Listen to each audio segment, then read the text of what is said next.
저는 반가운 전화를 한 통 받았습니다. 수요 기도회를 준비하고 있던 중에 예전에 로스쿨에서 같이 공부하던 1년 선배의 전화를 받게 되는 것입니다. 거의 10년 만에 이루어진 통화였는데요.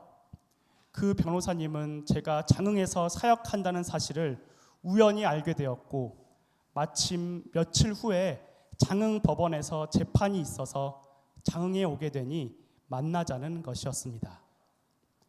약속된 날짜에 반갑게 만나서 교회 이 저 앞에 있는 유일관이라는 중식당에서 늦은 저녁을 먹으며 시간 가는 줄 모르고 이런저런 이야기를 나누던 중 그 선배는 한 가지 고민이 있어서 계속 하나님께 기도하면서 주님의 뜻을 구하고 있는데 구체적인 기도 응답이 오지 않아서 답답하다는 말을 하였습니다.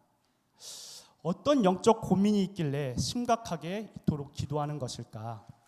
혹은 큰 고통이나 고난에 처한 걸까? 저는 걱정이 되었습니다. 그렇게 걱정하는 저에게 그 선배는 자신의 고민을 털어놓았습니다. 그 선배는 지금까지는 법률사무소에 고용되어서 월급을 받는 변호사로 살고 있었는데 이제 어느 정도 경험과 실력이 쌓였으니 자신의 이름으로 사무실을 개업하여 대표 변호사로 살고 싶다는 것이었습니다. 그런데 그 변호사 사무실 위치를 잘 선정해야 의뢰인들이 많이 찾아올 수 있고 좀 더 성공할 수 있기 때문에 그 위치 선정이 고민된다는 것이었습니다. 최종적으로 인천과 목포 두 곳 중 어디에 변호사 사무실을 개업하면 좋을지 고민이 되어 하나님께 좋은 사무실 위치를 알려달라고 기도드렸지만 특별한 응답을 받지 못했다고 그렇게 말했습니다. 비록 제가 예상했던 종류의 고민은 아니었지만 저는 이 선배의 입장이 한편으로는 충분히 이해가 되기도 했습니다. 흔히들 많은 그리스도인들이 고민하는 것처럼 하나님의 큰 공의와 사랑, 희생, 전도 이러한 그러한 거창한 명분은 아니었지만 이분 나름대로 사무실을 새로 개업한다는 것은 생활터전을 완전히 그곳으로 옮겨서 앞으로의 인생 수십 년을 가족 전체가 이곳에 정착한다는 의미이므로 많이 고민이 되었을 것입니다. 또 혹여나 잘못된 선택으로 인해 경제적 어려움에 처하게 되지는 않을지 걱정되었던 것 같습니다. 후회 없는 선택을 하고 싶기에 하나님께 간절히 매달리게 되었던 것입니다. 이처럼 우리는 매 순간 선택의 기로에 서게 됩니다. 간단히는 오늘 저녁에 무엇을 먹을지 선택하는 것에서부터 심각하게는 인생 전반을 건 막중한 선택을 하게 되는 순간이 올 수도 있습니다. 누구나 후회 없는 선택, 결과적으로 이득이 되는 선택을 하고 싶어 합니다. 그래서 잘못된 선택을 하지 않기 위해 전문가를 찾아다니며 조언을 구하기도 하고 믿을 만한 사람과 상담을 하기도 하며 기독교인인 우리는 올바른 선택을 할 수 있도록 하나님께 기도드리기도 합니다. 이처럼 우리가 인생을 살면서 선택의 기로에 섰을 때 어떻게 해야 하나님의 뜻에 부합하는 후회 없는 선택을 할 수 있는지 이 시간 함께 나누고자 합니다. 이를 통해 잘못된 선택에 대한 두려움을 떨치고 또 잘못된 선택으로 인해 그 후회로서 인생을 낭비하지 않으며 하나님께 영광이 되는 선택을 하는 저와 여러분이 되었으면 합니다. 우리가 입는 옷은 직조와 날조로 구성됩니다. 직조와 날조로 촘촘하게 얽혀 멋지고 따뜻한 옷이 되는 것입니다. 우리 인생도 마찬가지입니다. 하나님의 의지와 우리의 실행으로 우리 인생이 이루어집니다. 하나님의 의지 정도와 우리의 실행 정도에 따라 우리의 선택은 세 가지 유형으로 분류될 수 있습니다. 첫째, 하나님께서 전적으로 결정하시는 경우가 있습니다. 둘째, 하나님께서 나름의 뜻을 갖고 계시지만 우리의 선택을 인정해 주시는 경우가 있습니다. 마지막으로 셋째, 우리의 선택을 전적으로 존중하시고 자유롭게 우리가 선택할 수 있도록 해주시는 경우입니다. 이 세 가지 유형에 따라 우리의 선택 범위와 정도가 달라집니다. 먼저 하나님께서 전적으로 결정하시는 경우를 보겠습니다. 우리가 살다 보면 하나님께서 어떤 일을 하시기로, 우리의 인생을 통해 어떤 일을 하시기로 결정하시고 우리에게 따를 것을 지시하시는 경우가 있습니다. 이 경우 우리에게는 단 한 가지의 선택만이 가능합니다. 죽도록 충성하고 비장한 마음으로 충성해야 합니다. 성경에는 하나님의 확고한 결정에 열과 성을 다해 충성하고 순종했던 수많은 인물이 나옵니다. 대표적인 인물로 믿음의 조상 아브라함을 들 수 있습니다. 창세기 12장 1절에 의하면 하나님께서는 아브라함에게 너의 고향과 친척과 아버지의 집을 떠나 내가 내게 보여줄 땅으로 가라라고 일방적 명령을 하십니다. 여기에는 타협의 여지가 없습니다. 아브라함의 뜻을 먼저 물어보신 것이 아닙니다. 그저 떠나라고 말씀하십니다. 목적지를 가르쳐 주신 것도 아니었고 언제까지 떠나 있어야 한다는 기한을 정하신 것도 아닙니다. 그저 떠나라는 하나님의 명령과 아브라함의 충성 어린 순종만이 있을 뿐입니다. 이에 창세기 12장 4절에서 아브라함은 75세의 나이에 여호와 하나님의 말씀을 따라 평생의 터전과 사랑하는 가족을 뒤로하고 떠났습니다. 하나님의 확고한 결정 앞에 단독자로 선 아브라함의 순종은 여기서 그치지 않습니다. 창세기 22장 2절에 따르면 하나님께서는 아브라함에게 그의 아들, 그가 그토록 사랑하는 독자 이삭을 번제물로 바치라고 명령하십니다. 인간적인 측면에서 보더라도 아버지가 아들을 죽여서 제물로 바친다는 것은 선뜻 이해하기 어려운 일임이 분명합니다. 또 언약의 측면에서 보더라도 이삭을 이대로 죽여버리면 이삭을 통해 자손을 번성하게 해주시겠다는 하나님의 약속이 물거품으로 돌아갈 수도 있는 상황이었습니다. 그러나 아브라함은 상식과 약속 등 그 모든 것들을 뒤로 물리치고 오직 명령권자가 누구신지에만 집중했습니다. 그는 하나님께 순종하기로 선택합니다. 아브라함이 전적으로 하나님께 순종하여 이삭을 제물로 바치려고 하자 하나님께서는 이삭을 지켜주십니다. 그리고 창세기 22장 17절을 보면 하나님께서는 아브라함의 자손이 크게 번성하여 바닷가의 모래와 같이 되게 하는 복을 주실 것을 다시금 아브라함에게 확증하셨습니다. 그러나 가장 은혜롭고도 아름다운 약속은 다음 18절 말씀입니다. 읽어드리겠습니다. 창세기 22장 18절 말씀을 읽어드리겠습니다. 또 내 씨로 말미암아 천하 만민이 복을 받으리니 이는 내가 나의 말을 준행하였음이니라 하셨다 하니라. 아멘. 아브라함의 씨로 말미암아 천하 만민이 복을 받는다고 말씀하셨습니다. 여기서 천하 만민에게 복을 주는 아브라함의 씨는 바로 예수 그리스도이십니다. 하나님의 명령에 순종하여 아브라함은 자신의 독생자 이삭을 제물로 기꺼이 바치려 하였습니다. 이 아브라함의 순종이 있은 후 세월이 흐른 후에 이번에는 하나님께서 자신의 독생자이신 예수 그리스도를 우리 죄를 사하기 위한 제물로 십자가에 못 박으셔서 천하 만민인 우리까지 복을 받아 구원에 이르게 하셨습니다. 이처럼 하나님의 전적인 결정과 명령에 대한 우리의 선택은 오직 충성과 순종만이 있을 따름입니다. 우리가 온전히 순종할 때 하나님께서는 우리와 우리 가족과 우리 이웃과 인류의 삶에 큰 복과 은혜를 허락하실 것입니다. 마태복음 22장 15절부터 22절 말씀을 보면 로마 황제인 가이사에게 세금을 바치는 문제로 바리새인들이 예수님을 시험하는 장면이 나옵니다. 예수님께서 활동하실 당시 이스라엘은 로마의 식민지였습니다.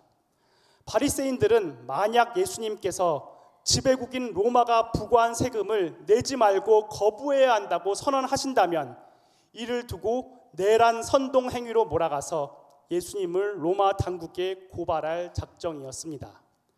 반대로 예수님께서 로마의 세금을 당연히 내야 한다고 말씀하신다면 바리새인들은 예수님을 민족의 원수인 로마를 이롭게 하고 민족의 염원인 자주 독립을 방해하는 악한 세력으로 몰아가려고 하였습니다. 예수님께서 어떤 선택을 하든지 예수님과 민중을 갈라놓을 의도였습니다. 하지만 마태복음 22장 21절을 보면 이에 대해 예수님께서는 가이사의 것은 가이사에게, 하나님의 것은 하나님께 바치라라고 선언하십니다. 고 김대중 전 대통령은 그의 저서 옥중서신에서 이 구절을 다음과 같이 해석하였습니다. 여기서 가이사의 것이란 세상의 관행, 질서, 규칙 등 세상적인 것을 의미한다. 이런 것은 있는 그대로 존중하고 따를 필요가 있다. 그러나 하나님의 것, 즉 하나님의 존귀하심, 하나님께서 인간에게 부여하신 존엄성과 천부인권, 하나님의 사랑과 공의 등은 전적으로 하나님의 것이기에 그 어떤 억압과 폭력에도 저항하여 생명을 걸고 지켜내고 순종해야 한다라고 적혀 있습니다. 이처럼 하나님의 것, 하나님의 의지, 하나님의 명령 앞에 우리의 선택은 오직 하나, 죽도록 충성하고 순종하는 일만이 가능합니다. 때로는 세상의 모든 통념과 권력에 저항하여서라도 하나님의 명령을 지켜내야 합니다. 마태복음 26장 39절에 의하면 예수님께서 십자가 죽음을 앞두시고 겟세마네에서 기도하시는 장면이 나옵니다. 그런데 기도의 내용이 조금은 특별합니다. 내 아버지여, 만일 할만하시거든 이 잔을 내게서 지나가게 하옵소서. 그러나 나의 원대로 마시옵고 아버지의 원대로 하옵소서라는 기도였습니다. 예수님께서는 십자가 죽음을 피하고 싶으셨습니다. 두려우셨습니다. 그러나 그분은 자신의 바람이 아닌 하나님의 원하심이 이루어지기를 궁극적으로 소망하시고 하나님의 뜻에 순종하고 결단하는 기도를 드리셨습니다. 우리도 예수님을 본받아야 합니다. 이미 내려진, 이미 주어진 하나님의 결정에 전적의 순종의 선택으로 응답합시다. 반대로 하나님의 주권적인 명령에 우리가 불순종하는 선택을 하면 어떻게 될까요? 안타깝게도 우리 삶에 큰 재앙이 임할 수도 있습니다. 그리고 하나님께서는 우리의 불순종에도 불구하고 당신의 의지와 뜻을 끝까지 관철하실 것입니다. 대표적인 성경 인물로 요나를 들 수 있습니다. 하나님께서는 요나에게 니느웨로 가서 심판을 선언하실 것을 명령하셨습니다. 그러나 요나는 자기 민족의 원수인 니느웨 사람들이 심판 선언을 듣고 회개해서 구원에 이르게 될 것이 너무나 싫었습니다. 그래서 요나는 하나님의 명령을 거부하고 정반대 방향인 다시스로 가는 배를 탑니다. 그러나 요나의 불순종이 하나님의 큰 계획과 뜻을 막을 수 없었습니다. 하나님께서는 바다에 큰 폭풍이 일어나게 하셔서 요나가 탄 배를 위태롭게 하시고 요나가 바다에 내던져지는 결과가 초래됩니다.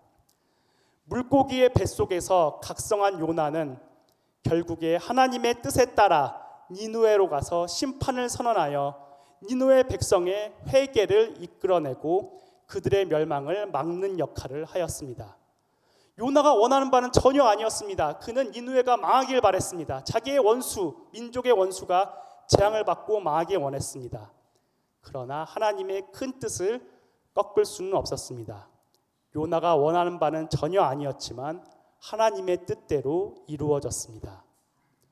요나의 경우에서 알 수 있듯이 우리가 하나님의 뜻에 불순종하면 우리 삶에 폭풍과 같은 재앙이 임할 수도 있습니다.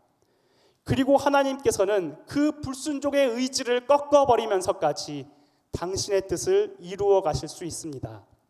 그러니 우리의 선택으로 하나님의 굳은 의지를 꺾거나 피할 수 있다는 오만함을 버리고 오직 겸손과 순종으로 하나님의 결정을 따르기로 선택하는 저와 여러분이 되었으면 합니다. 지금까지 하나님의 뜻이 확고한 경우 우리의 선택은 순종뿐임을 살펴보았습니다. 그렇다면 다음으로 우리에게 전적으로 자유가 주어진 영역에서 우리는 어떤 선택을 할 수 있는지 살펴보겠습니다. 하나님께서는 당신의 뜻을 굳이 드러내지 않으시고 우리의 선택을 전적으로 존중하시며 우리에게 한없는 자유를 주시는 영역이 있습니다. 이런 경우에는 굳이 하나님의 뜻을 구하려고 애쓰기보다는 하나님께서 우리에게 허락하신 우리의 이성과 지성 그리고 감성과 자유를 따라 선택하면 됩니다. 내일 점심에 김치찌개를 먹을 것인가 된장찌개를 먹을 것인가, 파란 신발을 살 것인가 검정 신발을 살 것인가 하는 것처럼 삶에 있어서 마주하는 다양한 선택들은 우리에게 자유롭게 주어진 영역들인 경우가 많습니다. 우리가 무엇을 선택하든 하나님께서는 우리의 선택을 지지해 주시고 함께 해 주실 것입니다.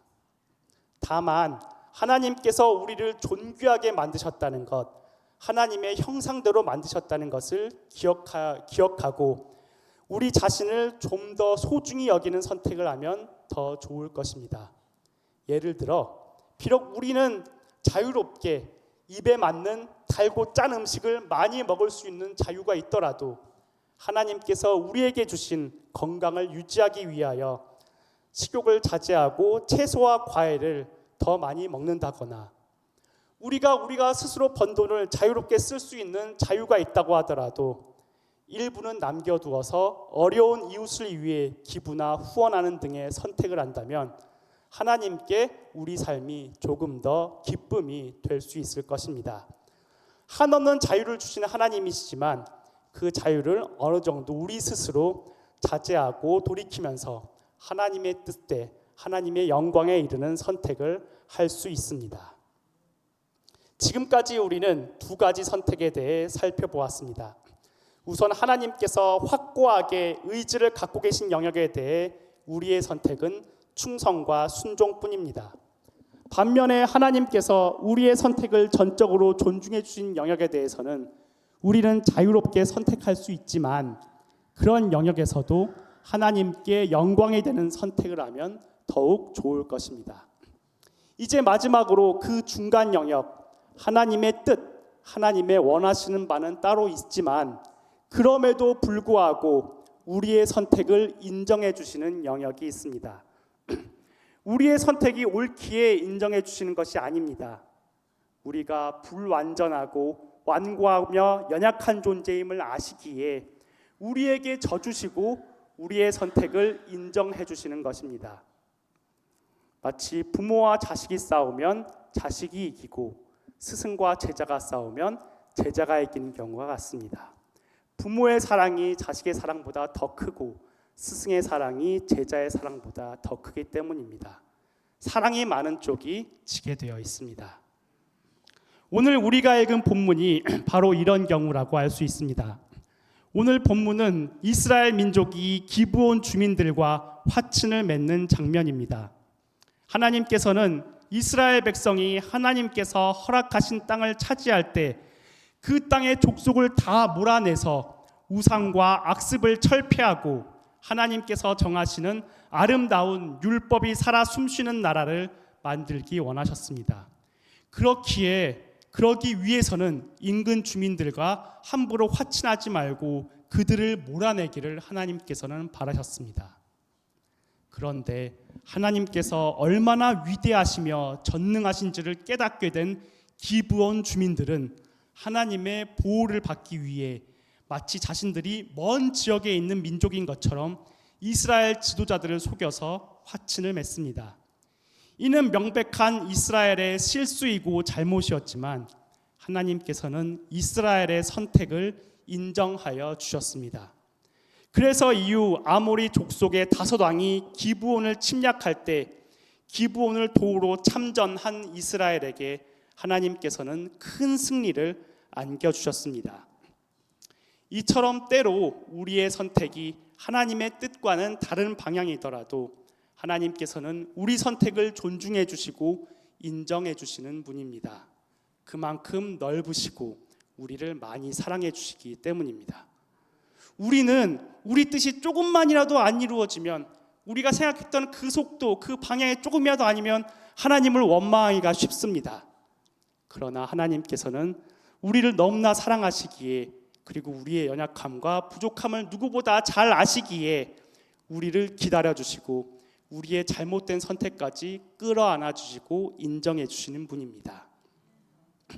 그렇다면 하나님께서 우리의 선택을 그대로 인정해 주시니까 우리는 그렇다면 하나님의 뜻과는 무관하게 우리 마음대로 선택해도 되는 것일까요? 그렇지 않습니다. 하나님께서 비록 우리의 선택을 인정해 주신다고 해도 하나님의 뜻에 어긋나는 행동이 반복되면 이는 우리 삶의 올무가 될 것입니다. 하나님께서는 우리에게 가장 필요한 것, 우리에게 가장 좋은 것, 우리에게 최상의 것이 무엇인지 가장 잘 아시는 분이기에 하나님의 뜻과 부합한 선택을 해야 우리 삶이 은혜로워질 수 있기 때문입니다. 다시 오늘 본문으로 돌아가서 기브온 주민들과 화친한 이스라엘 백성은 이후에도 하나님의 뜻과는 달리 가나안 족속들을 다 멸하지는 않습니다. 일부를 남겨둡니다. 결국에 그들은 세월이 흘러 이스라엘의 올무와 걸림돌이 되어 이스라엘 민족을 타락으로 이끌고 그들을 정치적, 군사적으로 압제하며 이스라엘 민족은 이들에게 오랜 시간 괴롭힘을 당하게 됩니다. 이와 같은 성경의 사례들을 살펴볼 때 하나님께서 비록 우리를 사랑해 주셔서 우리의 선택을 인정해 주신다고 하더라도 우리는 우리의 선택에 만족하는 것이 아니라 하나님의 뜻에 부합한 선택을 하기 위해 끊임없이 노력해야 함을 알 수 있습니다. 그러기 위해서는 늘 기도와 성경 말씀을 가까이 하여 하나님과 소통하고 내게 주어진 하나님의 뜻에 세밀하게 귀 기울여야 합니다. 그러기 위해서는 규칙적으로 매일 하나님의 말씀을 묵상하고 기도하는 시간을 갖는다면 하나님과 소통하는 데 효과적일 수 있습니다. 이제 올해도 얼마 남지 않았는데요. 새해에는 성경을 꾸준히 읽어서 전체 일독하는 것을 목표로 삼는 것도 좋을 수 있습니다. 아니면 새벽마다 우리 교회에서 행해지는 큐티 예배를 매일 드리는 것도 좋을 것 같습니다. 말씀과 늘 가까이 하며 영적 민감성을 키우는 것이 하나님의 뜻을 잘 알 수 있는 방법이기 때문입니다. 이제 말씀을 정리하고자 합니다. 옷이 직조와 날조로 촘촘하게 얽혀서 이루어지듯 우리 인생은 하나님의 뜻과 우리 선택이 촘촘하게 엮여가며 만들어집니다. 그러므로 우리 인생이 후회 없는 은혜로운 인생이 되기 위해서는 하나님의 뜻에 부합한 선택을 해야 합니다. 하나님의 결정이 확고하여 우리에게 명령으로 임하는 경우 우리에게 있는 단 하나의 선택은 충성하며 순종하는 것입니다. 반면에 하나님께서 우리의 선택을 전적으로 존중해 주시고 우리에게 큰 자유를 주신 영역에서는 하나님께서 우리에게 주신 이성과 감성, 지성과 영성을 통해 자유롭게 선택하면 됩니다. 다만 이 경우에도 하나님께서 우리를 창조하신 취지와 하나님의 사랑과 공의를 고려한 선택을 하면 하나님께 더욱 큰 기쁨이 될 것입니다. 마지막으로 하나님의 뜻은 따로 있으나 하나님께서 우리의 선택을 인정해 주시는 영역에 있어서는 우리는 하나님의 뜻에 부합한 선택을 하기 위해 노력해야 합니다. 그러기 위해서는 평소에 성경 말씀을 가까이 하고 기도를 생활화하며 은혜 속에 찬양하는 삶을 살아야 합니다. 하나님의 뜻에 부합하는 선택을 하여 후회 없고 가치 있는 인생을 살아가는 우리 관산교회 성도님들 모두가 되시기를 바랍니다. 기도하시겠습니다. 사랑이 많으신 하나님 아버지, 저희의 선택 가운데 함께 하여 주시고 저희의 선택을 인정해 주시며 존중해 주심에 진심으로 감사드립니다. 하나님의 확고한 뜻에는 철저하게 순종하고 하나님께서 자유를 주신 영역에는 감사하는 마음으로 신중하게 선택하며 하나님께서 인정해 주신 영역에는 하나님의 뜻에 부합한 선택을 하는 지혜로운 저희가 되게 하여 주시옵소서. 모든 것을 주님께 의탁하오며 살아계신 예수 그리스도의 이름으로 기도드립니다. 아멘.